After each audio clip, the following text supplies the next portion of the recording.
Holy frijoles. Bohica, if you will. Is that Obregon Kanan crew? Yes, indeedy. So we're going to talk about a couple of these bad boys. Maybe I'll just talk about a couple characters really quickly. So, lead character would be Obregon Kane, who would be sort of from the Sigil storyline, which would be a sci-fi, sort of like Firefly.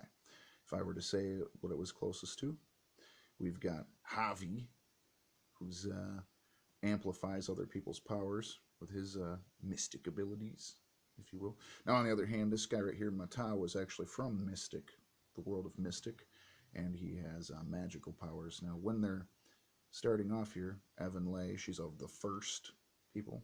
This young lady, I can't recall her name right this second, but she's definitely of Crux. So I kind of figured out a lot of them. They don't show the Saurian gal on the cover, which is a lizard alien. Anyway, let's go ahead and flip this beast over. Look at that good artwork. This is a series, basically, by Tony Bedard. The first prequel and issue or two are by also Mark Waid, helping out. Paul Pelletier artwork. And it is a sort of a mystery prison break. Sort of a... it's an action story for certain. And the characters find themselves, they wake up, find themselves on another planet. Or they don't know what's going on there. They've paired off into sort of groups, basically. The strongest and the weaker ones. The strongest are all going under this young lady right here, Evan Lay, young lady.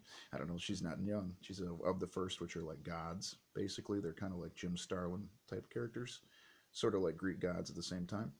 And she's leading the ones that are sort of cold and sort of bad, whereas this gentleman right here is starting to think, how can we get off this planet? How can we get out of here?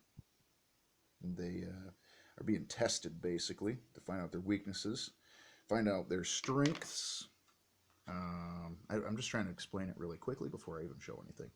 So let's just say there's this sort of guy named Compton. He's this alien, I'll just say, with these long tentacles on the back of his head. And he's no good. And he's serving under the negation. Everybody's powers are going awry because here, you know, they're sort of like the opposite, I would assume. Negative, negation. Anyway, they all serve under a god named Charon, which is similar to this gentle lady, to this lady. And there's also these lawbringers, Lawbringer, Quizter, Caster, whatever the heck you say. But basically, the artwork is amazing. It's a great series. Wanted to give a rundown, give a little appreciation. There's the Saurian gal I was talking about. She's quite cool and quite interesting. We've got that gal who's certain she's asleep the whole story. There's the guy, Compton, who's this tentacles on the back of his head right there.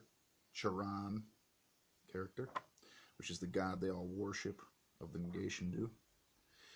It's really a good series. If you ever see these, you should check them out, folks. You should enjoy them very much. I got a bunch of the single issues as well, and I got a bunch of these Edge and Forge books that are they were like compendiums. They had multiple series in one, which is one of the things that they were a proprietor of. Crossgen was, and I think it was a great move. Crossgen, a late '90s, early 2000s company opened by Marco Lessi, who had won the frickin' lotto.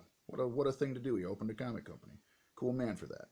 So volume 3 right there also. There's one of the Lawbringers. Quizter, probably, I assume.